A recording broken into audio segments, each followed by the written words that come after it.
harvest, fields now ripened, there is work for all to do. Hark, the voice of God is calling to the harvest, calling you. Little is much when God is in need. Labor not. You know there is a crown, and you can win it only if you call in Jesus' name. Little is much when God is in it. Labor not. You know there is a crown, and you can win it only if you call in Jesus' name. Does the place you're called to labor seem so small, only to know it is great when God is in it, and He won't forsake His own. Little is much when God is in need.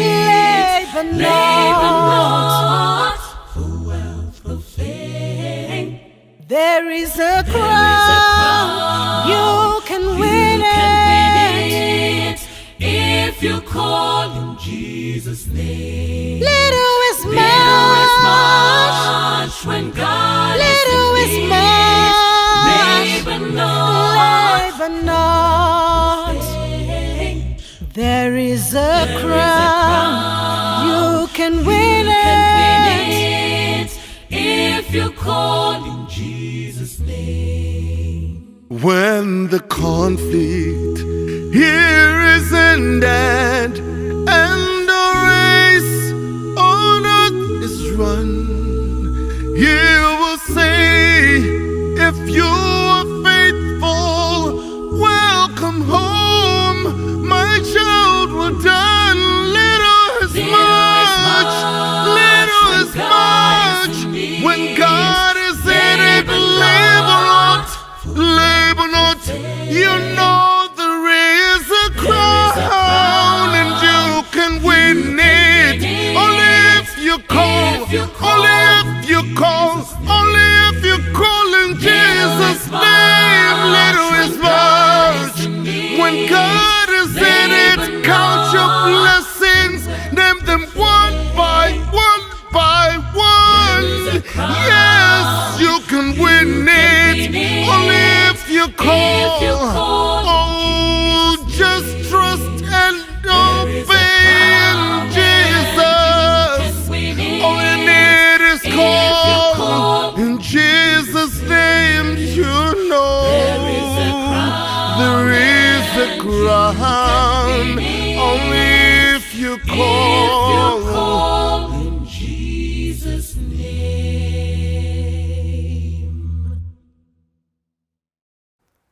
Toda kutenda Mwari watitendera kusangana nyama yedu imwe yazviri pamwe chete.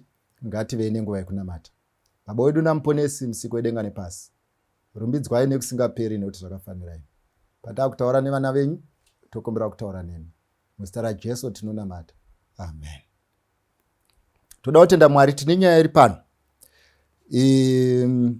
Ende pane chinhu chandoda kuti tiwirirane.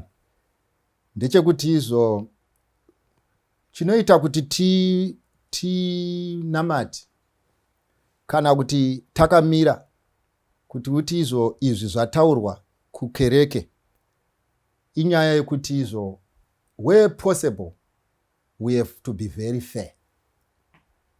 Saka nhasi ndo nyaya toda kutaura nevanhu vakuru nevana tiri pano kuti tibvunzane mubvunzo.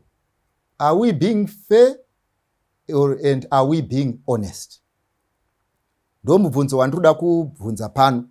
Kuti are we being fair and are we being honest? Mind you, kana tichitaura tiri pano patakamira panapa, handitaure kune varombo chete.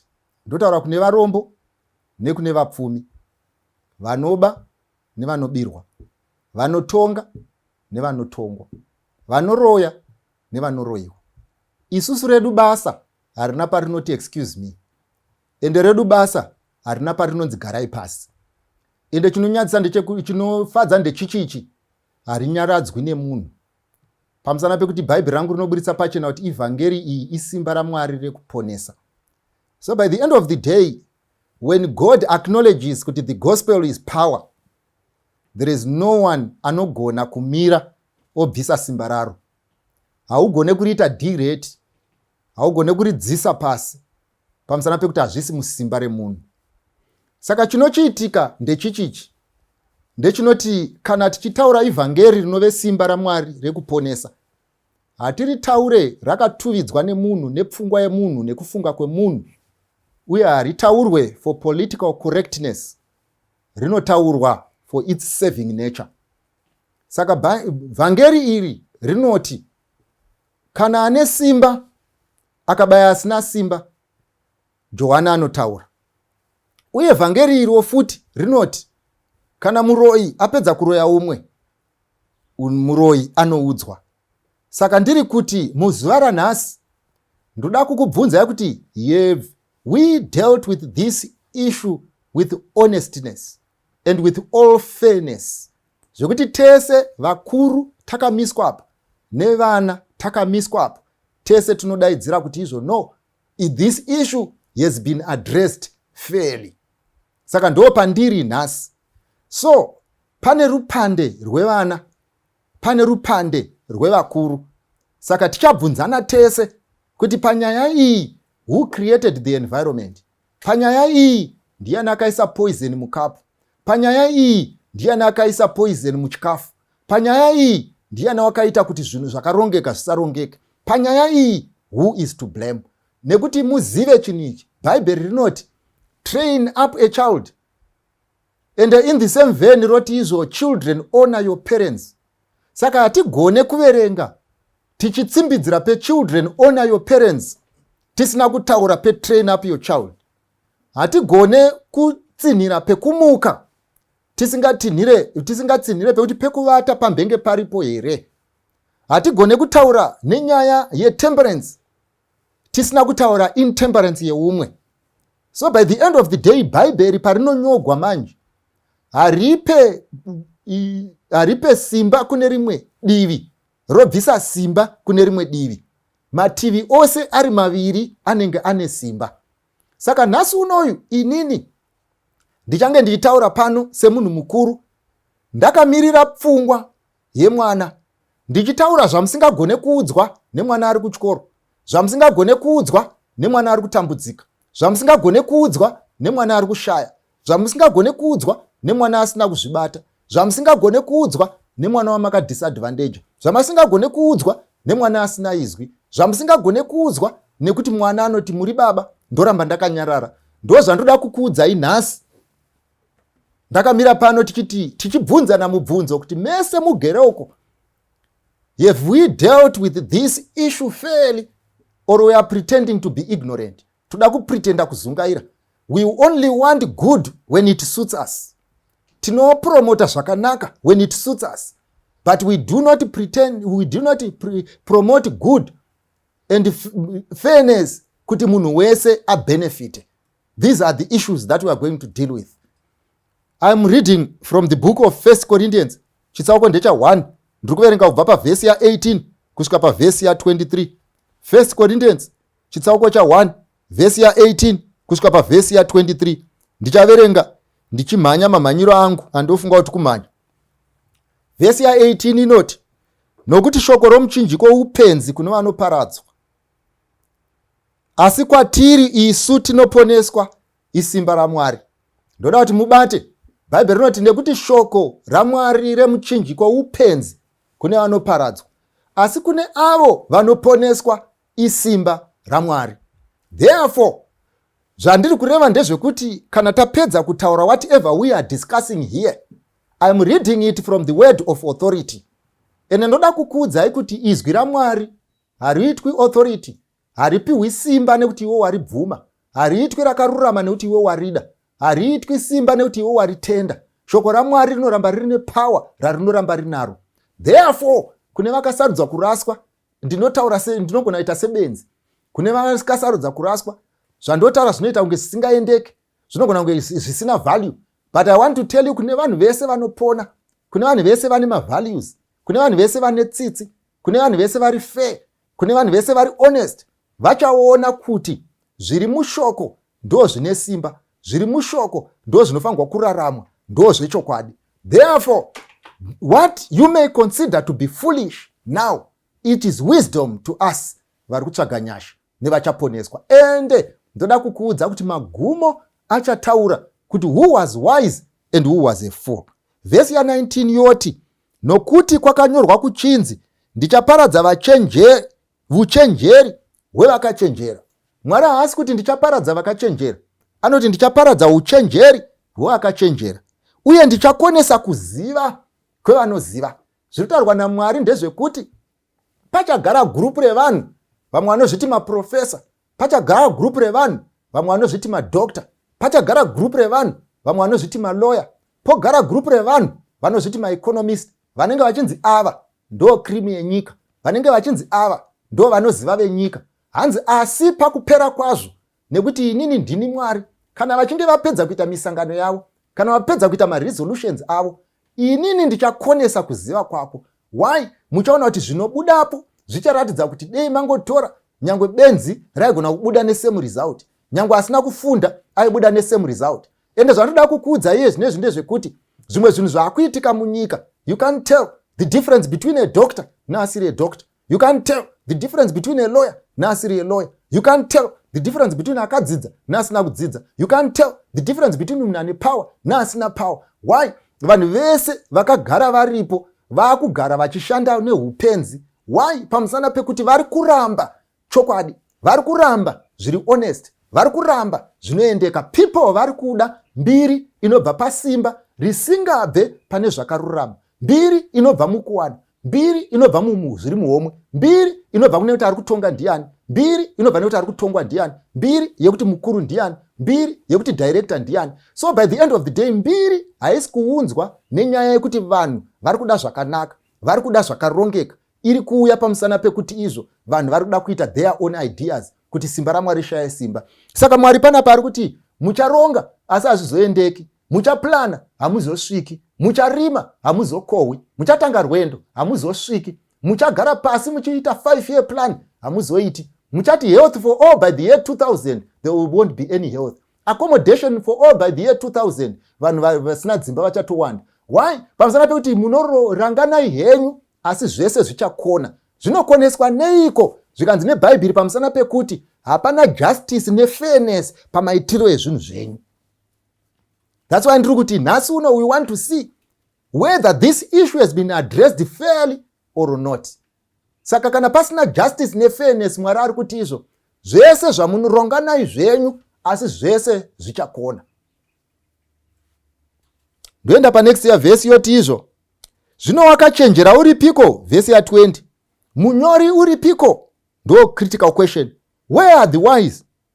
Ko varipiko mascribe? Ko muiti wenharo uripiko?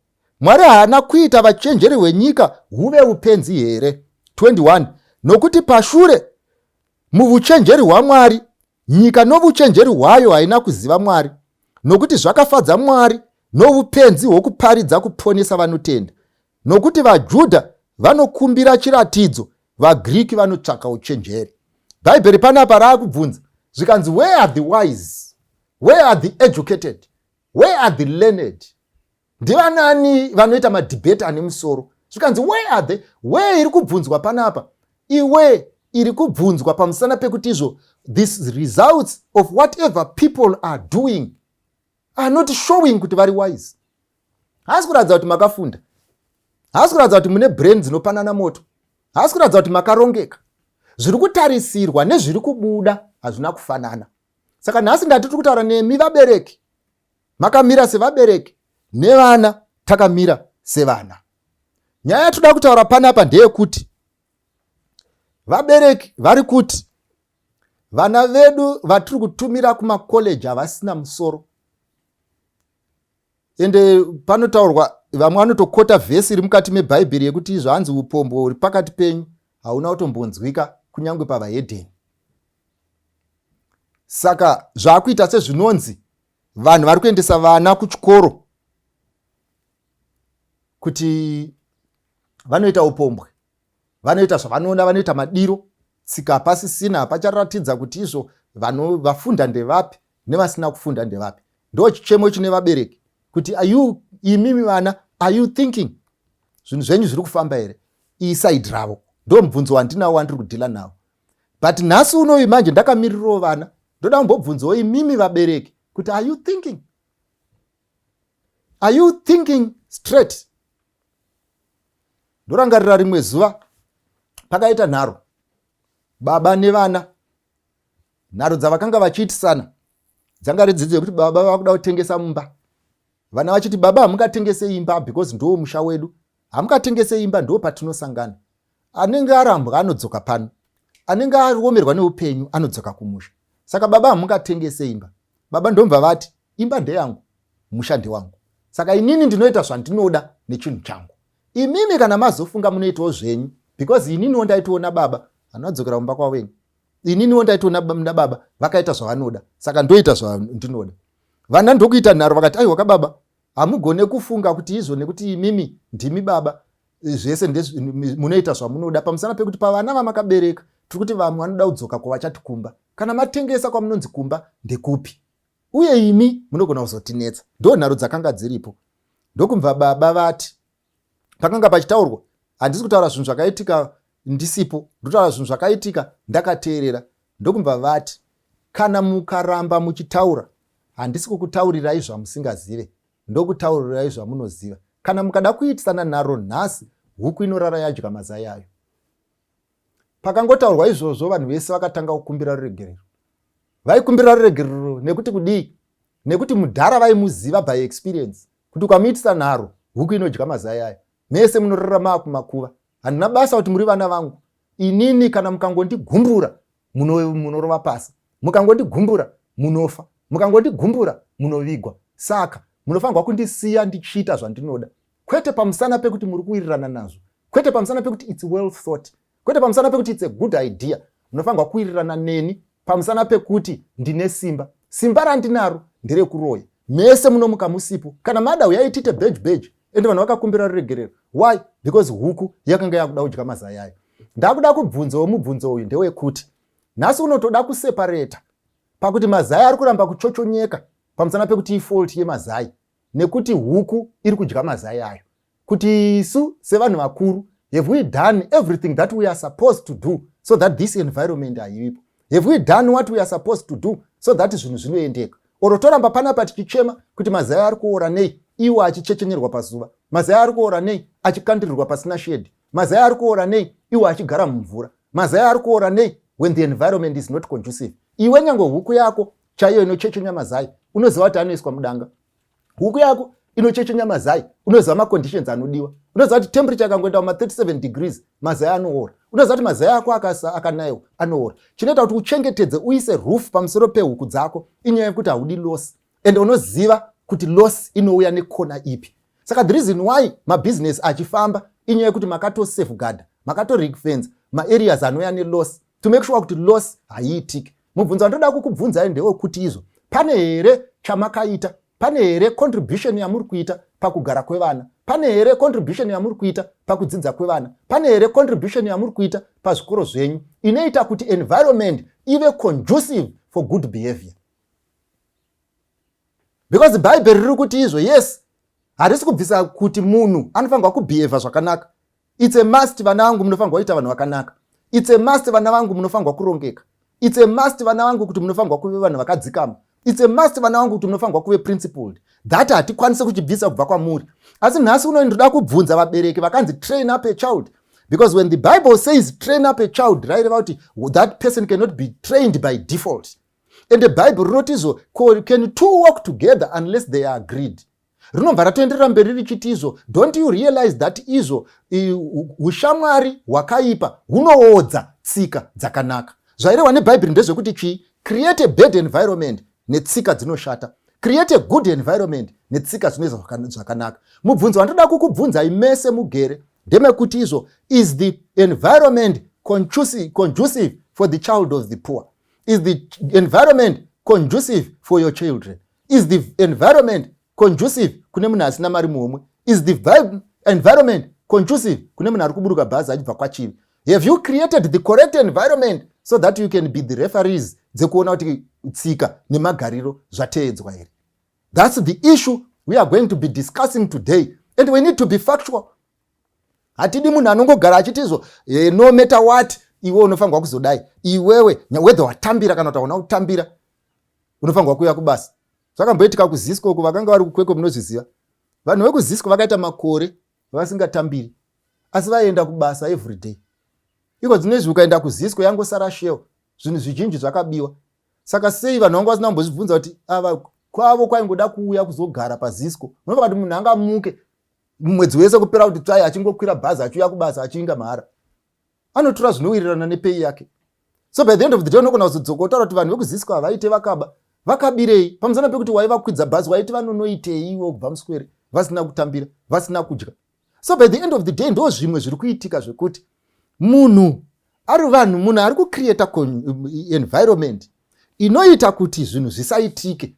Unomira apa kuti ngazviitike, kuti iwewe ndiwe baba pamba, ndiwe muridzi wemusha, ombo wati nhasi unoyu hapana ari kushandisa magetsi, bikai sadza.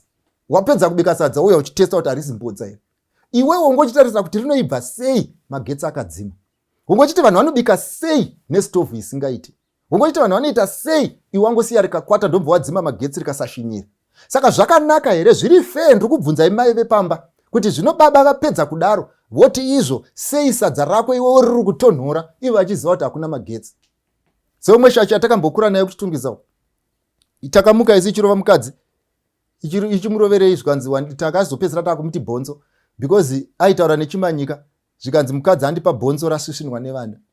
Mukadzi akutsanangura kuti no, baba vabva kubasa ndombva wapfuura nepabush havana kutenga nyama vatenga mabhonzo. Isu ndokubika mabhonzo ndokupakura mabhonzo havatenga umwe nemumwe mabhonzo ake. Saka vaakutibvunza isusu kuti hanzi sei mandipa bhonzo risina nyama, asi hatisiri isu tatenga mabhonzo.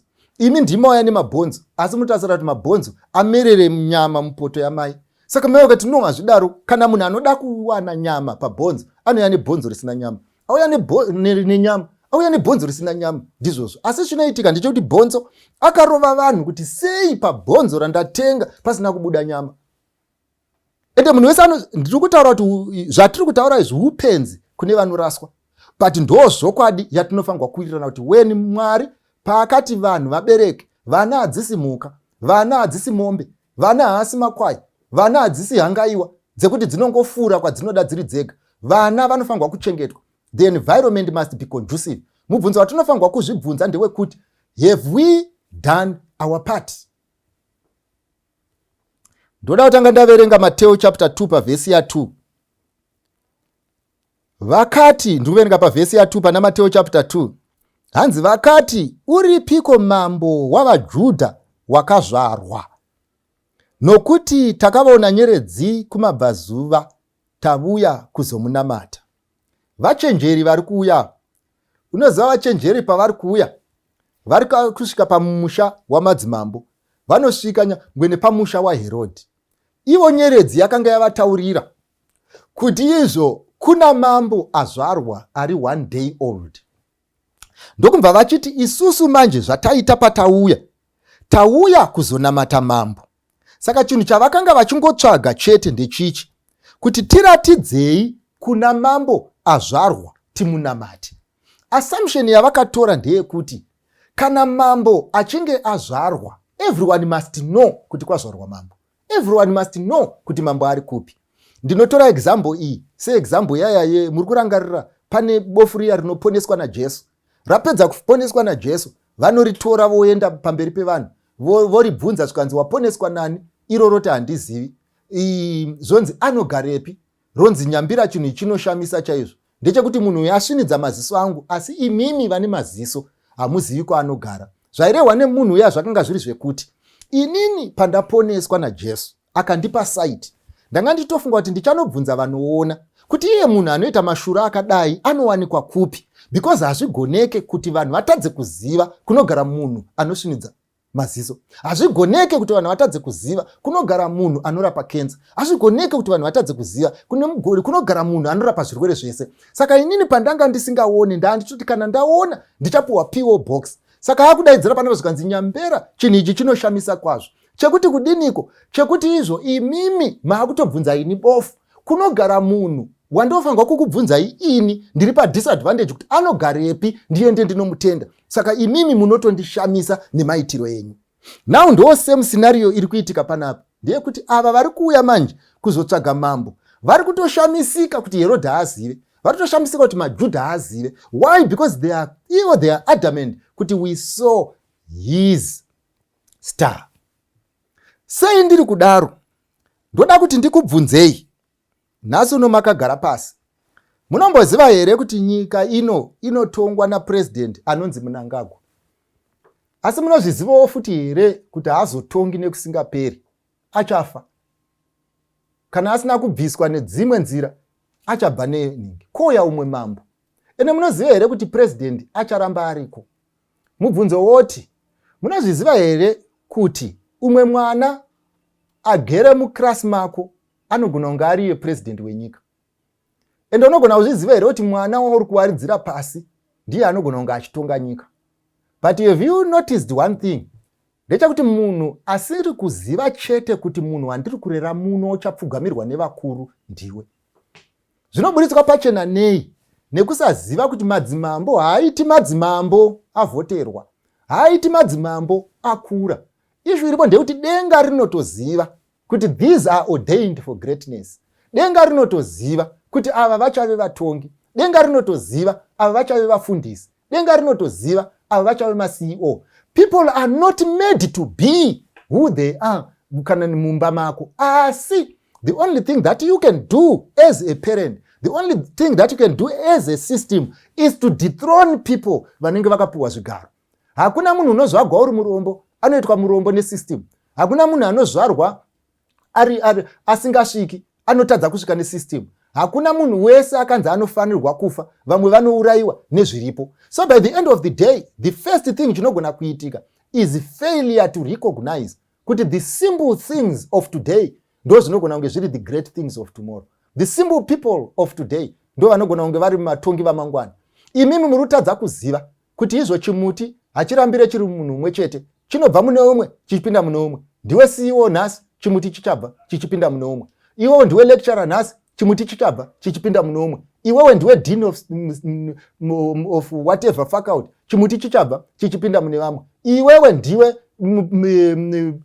professor mukuru padzidzo yezvepamusoro, chimuti chichabva chichipinda mune mamwe. Asi problem iripo ndeyekuti vanhu they have not been able to create an environment iri conducive for the development of men as meant by God.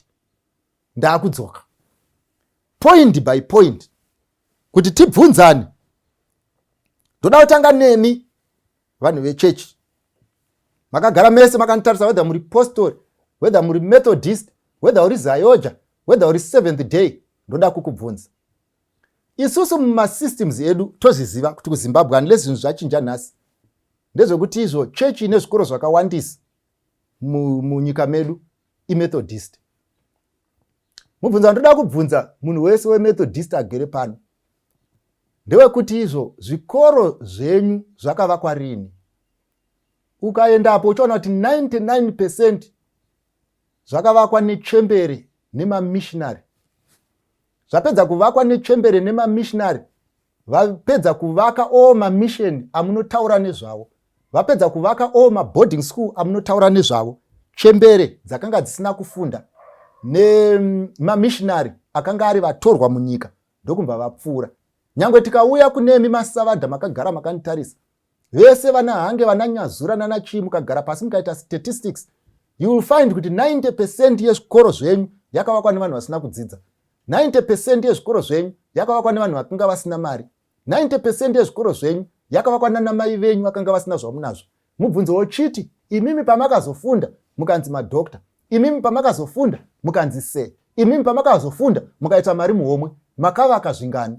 Kana musina kuvaka vanya venyu vari kudzidzepi? vakanga vakawanda ndevapi? Vemurombo vakavaka Nyazura nevenyimimi. Why is it that you stopped building schools when you thought you had money? It is because panapa zviri kuita ndezvekuti maisa munoshandiswa nemuvengi, munoshandiswa naSatan to create an environment isiri conducive for the development of children. Vana vaizviziva mamissionary achiuya kuti if we catch them young, they get far. If we catch them young, they become morally strong. If we catch them young, zvinhu zvinofamba. Iye zvinezvi munoita scramble kunopinda pachikoro chimwe chete. Munoita scramble musingavaki zvikoro. Munoita scramble musingainveste muzvikoro. Muchimaneja zvikoro zvakavakwa nevamwe kusanyara. And by the end of the day zvadaro, this is the first point where you created problems. Vana havana kwekuenda kunodzidza. All the schools that encourage morals hadzisi kuvakwa. Hadzisi kuvakwa nekuti kudii? Pamusana pekuti imimi vabereki venyu, they wasted a lot of money on you, and iwewe you want results without putting in a dime. Udati mwana wako aproduce ma results achishandisa long division when they are calculators. You are better positioned, but you are not investing in things zvinoita kuti vanhu vave morally correct. Zvandiri kutaura ndinoda kungoburitsa pachena kuti problem haizi muhurumende chete. Problem iri kwese. Nyange imi makagara muchechi, you haven't done enough. Ukanobvunza nyange mufundisi wenyu anomanija maschools kuti iye akavaka mangani, ari kumanija akaitwa nevamwe, anenge achingokumbirana nenyaya yemari. Yakazoendepi? Kana mbuya vako iwewe vairi manzungu, kana mbuya vako iwewe vairi manyimo, vakasacrifice mukavaka chikoro, vachienda vachinovaka chikoro paNyazura, vachienda vachinovaka chikoro paHange. Iwe wakoshei usingavake chikoro chevana? Iye zvinezvi the same schools dzamakanga munadzo 1960 ndo the same schools dzamunadzo nhasi, and you expect good results. How are you going to get results? The only thing chaunogona kuita kurwira kuita headmaster, but by the end of the day kuti manyatsorongei chaizvo hapana. And the same applies kuma systems edu. Nyange ukapinda munhu anonzi the Minister of Education ari kumanija education yauya nani? Because zvikoro zvakavakwa kare tozviziva isu kuti variko vana Alan Wilson tovaziva vakavakwa, tovaziva zvikoro zvese zvakavakwa. Iwewe pawakazouya ndomva wavakei? Hapana. Uri kuti vana vari kudzidza kupi?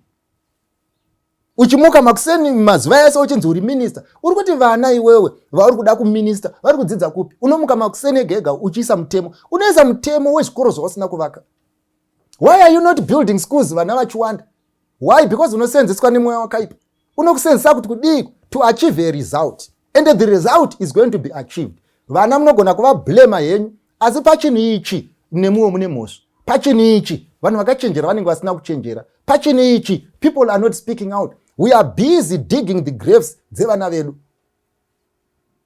Number 2, ukatarisa ndoda kubvunza vanhu vese vakaita seni, vakachena musoro seni, makaenda kuchikoro mazuva atakaenda. Isu patakaenda kuchikoro isusu vapfana, ndoda kukudzai.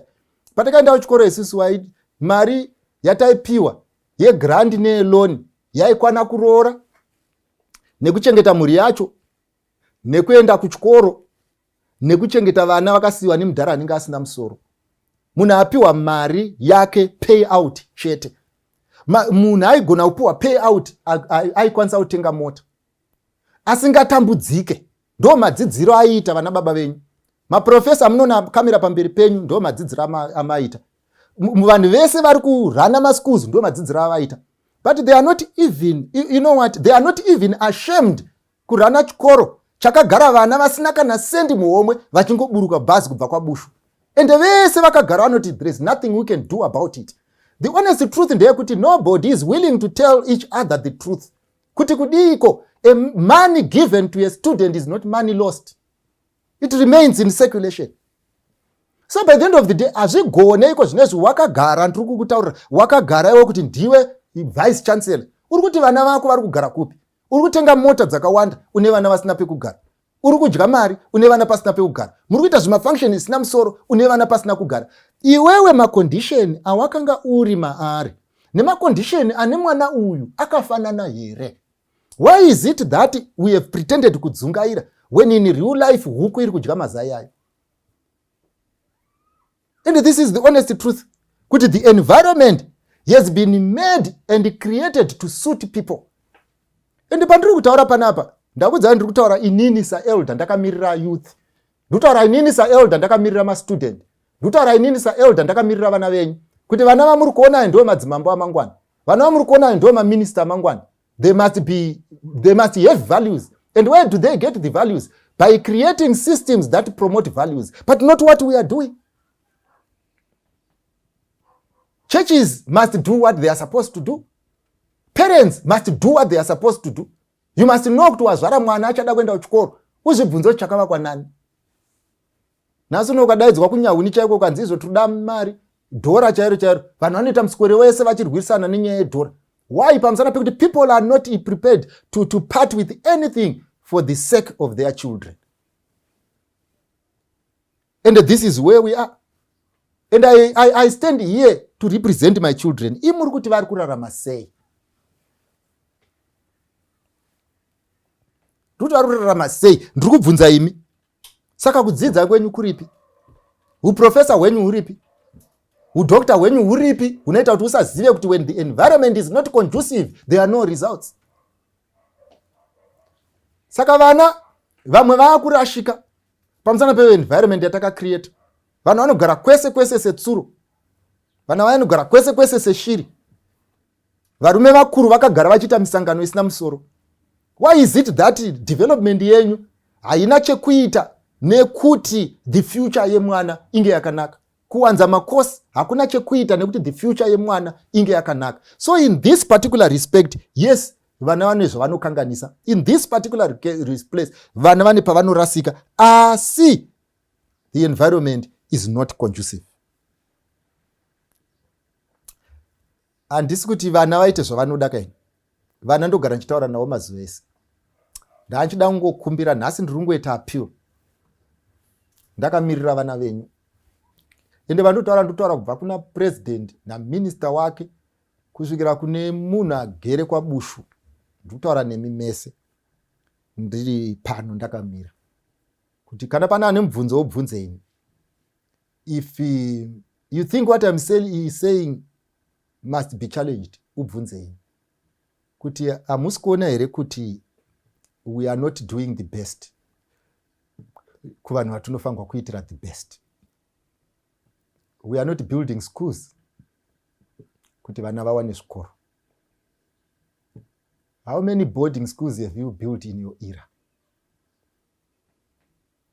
Fanika ndikaenda kwangu kuchechi uko, taitina president wedu umwe ainzi Moyo hatingatanga akafunda zvinoshamisa, but he built more schools than the educated people who came. Why? Because people are not having our children in mind. Ndimuri kudyisa vana vangu necorruption. Ndimuri kudyisa vana vangu nevadhara. Ndimuri kudyisa vana vangu nekushaya. Ndimuri kudyisa vana vangu nekushupika. Umwe nemumwe ari kungofunga zvake. Uri ndoda kumbobvunzo, imimi sekuona kwenyu vana vevarombo vari kudzidza kupi? Imimi sekuona kwenyu vana vevarombo vari kugarepi? Imimi sekuona kwenyu munhu ari kuburuka kubva kuchipinge kuna baba vanorima munda vachikohwa kahwani voendesa zvinhu kugreni kwavasingawane mari yacho, vana vacho vari kubhadharwa nani? Imimi sekuona kwenyu makagara, this problem yakagadzirwa nani? Ndeyani? Unless this is not politics. This is genuineness on behalf of the nation. And where is the nation ku primary? Where is the nation ku secondary? Where is the nation ku high school? Why is it that we are destroying the foundations? Saka apili yandiri kuita panapa ndeyekuti izvo wakagara ikoko kwaunonamatira. Imbozvibvunza kuti izvo imimi makagara, what is it that you are doing so as not to contribute to this thing? How are we protecting our children? How are we making sure their welfare is okay? How are we making sure things are okay? Remember, if we destroy our children today, we have destroyed the future. And what we need to do is to sit down and say, zvinoita here pamba kuti baba vadye mwana asina kudya? Iyo zongoshota ndeyechikoro. Imwe yese iripo. Zvinofamba sei?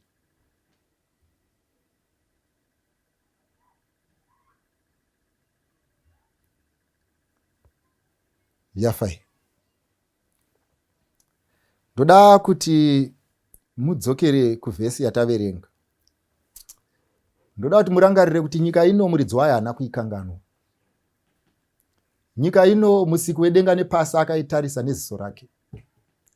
And this world is being guided by him. And Mwari has his children in heart. Ndoda kuti muzive kuti bhaibheri rangu rinoisa pachena kuti Mwari achatonga umwe nemumwe nezvaakabata nezvaakaita mumuiri. Our children may not call you to account. Vana vedu vanogona kutadza kubvunza kuti muri kuitei. Vana vedu vanogona kutadza kutiudza kuti matirasisi. Mwana anokura asina shangu anogona kutadza kundiudza kuti mandidzvinyirire. Asi ndoda kukuudzai kuti izvo. We need to step back and say, have we invested where we expect results?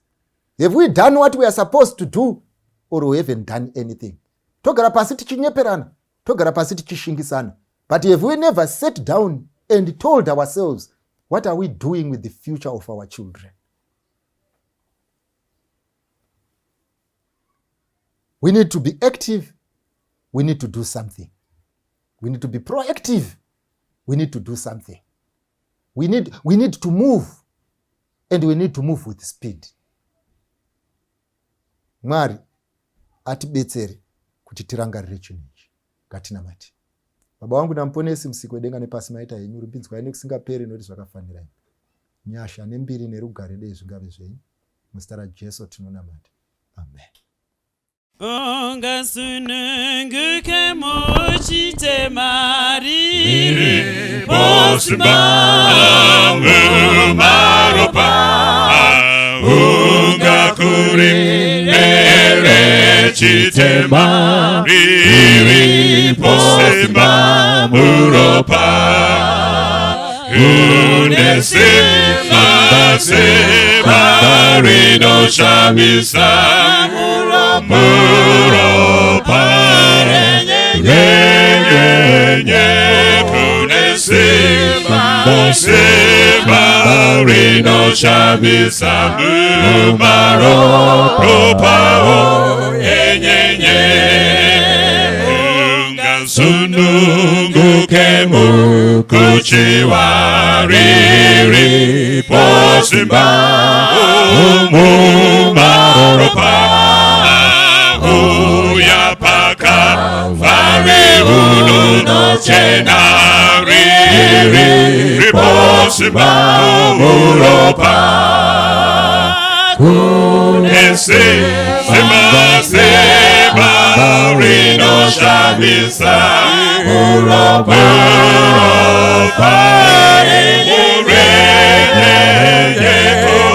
Kunese Seba Rino Shamisa Muropa Enyenye Muno Nakucheneswa Sechero Niri Posimba Muropa Mawara Sambangeropa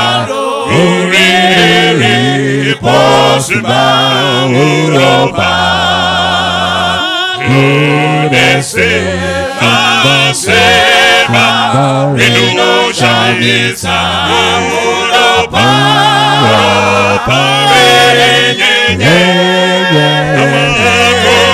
Kunese Seba Rino Shamisa Muropa Yenyenye Nunoda here kumu Sandira Riri Posimba Mumaropa Unoda kuyimbane Kukuza Riri Posimba Muropa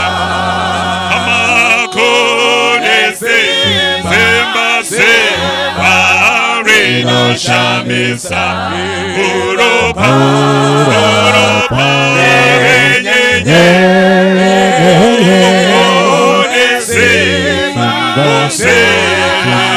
Rino Shamisa Muropa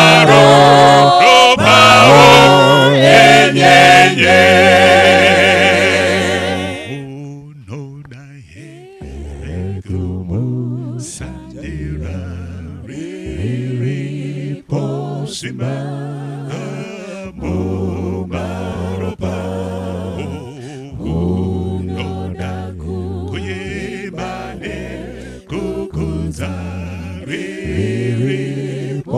Simba, Uroba, Simba, Simba, Reno, Shamiza, Uroba, Uroba,